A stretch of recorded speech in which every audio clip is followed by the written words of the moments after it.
Hey folks, I want to take a minute to talk about something that's been really kind of driving me nuts lately and how it actually pertains to the affordability crisis. So I work for a very large communications company and I've worked there for a lot of years.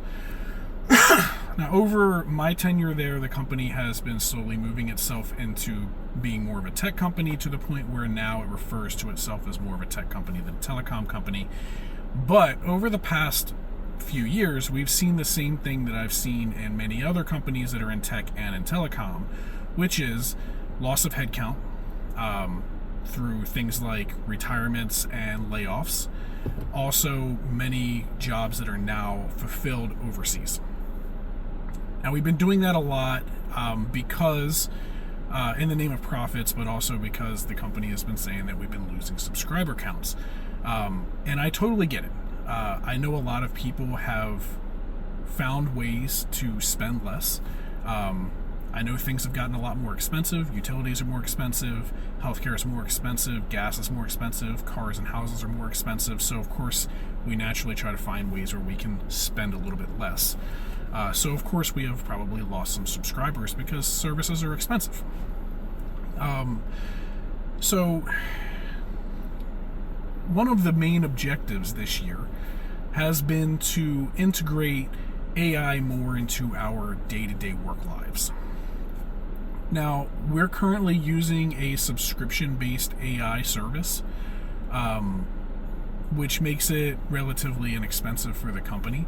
But if you're paying attention to AI and tech, what we've seen is that AI companies are not making money, so many of them have started moving towards a token-based payment model. And many companies that have been using or overusing AI have found out that that is very expensive. Now, we haven't done that. The service that we're using hasn't done that yet, but I think we can probably expect that to happen more in the future with more companies as those companies try to become profitable companies. Now, this past week we had a meeting, and part of the meeting was training for AI. And for the first 30 minutes of the meeting, our management spent that time telling us stories about how they use AI in their day-to-day work lives. And some of the examples were pretty interesting to me. There were people that would take over incidents and they would use AI to summarize the incident instead of reading the summary of the incident because reading for 5 minutes was too much. They needed it in 3 sentences or less. They would use it for email chains for the same reason, even though it takes even less time to read an email chain most of the time. We still need that in 3 sentences or less because reading is too hard. People that had to use Excel would use it to crunch numbers on Excel instead of doing it themselves, which I found also pretty interesting because AI is notoriously bad at math. But also, these are the same people that have got themselves into a role that needs to use Excel, and instead of learning how to use it and learning how to use Excel formulas, they're just going to feed it into AI. We actually had one manager say that he couldn't possibly do his employee reviews without AI because if he wrote it himself, it would be full of run-on sentences or grammatical errors and spelling errors, which is also very interesting because, for one, you're allowing AI to do your employee reviews, but also you got yourself into a personnel management role while seemingly lacking the ability to read and write, and admitting it.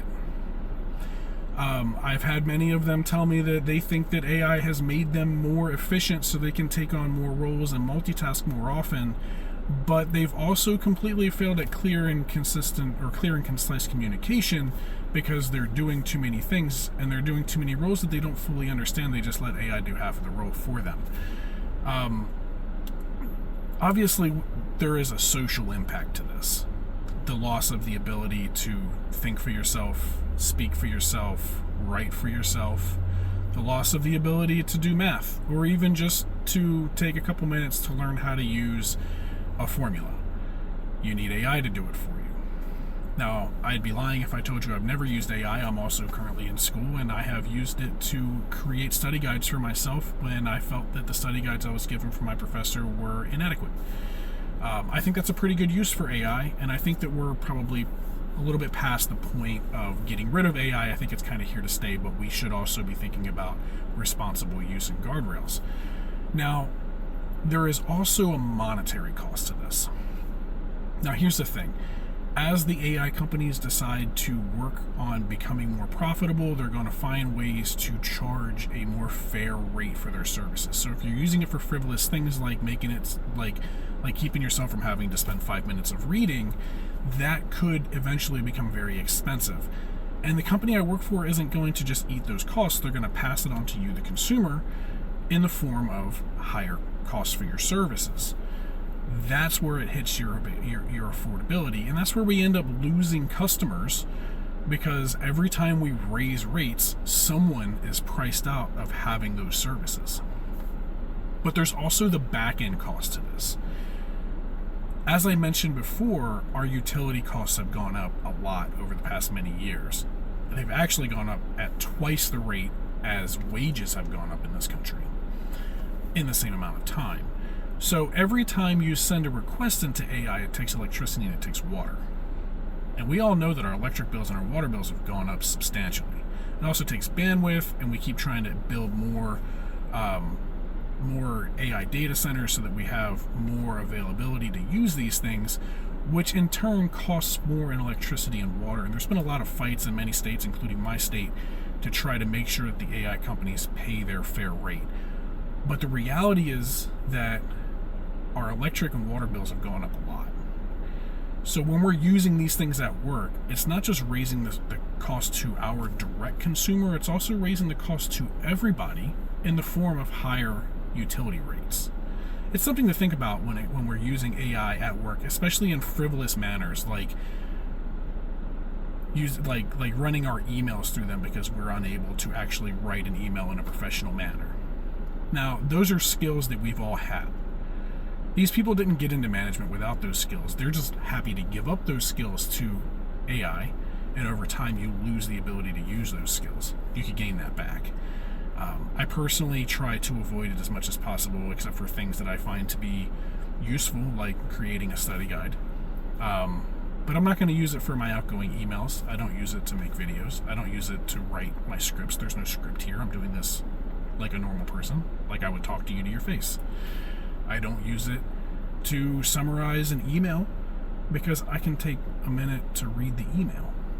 Now, work might say that is inefficient, but I would say that I'm still keeping my ability to think and write and read for myself. And I think literacy is actually pretty important. So when you're at work and they're trying to push these things on you, think about it, because it's not just making your work life worse. It's not just making you lose the ability to think for yourself and read and write. It's also raising your costs for everyday life. And they're not raising your rates at a manner that is congruent with how much your everyday life costs are raising at the same time.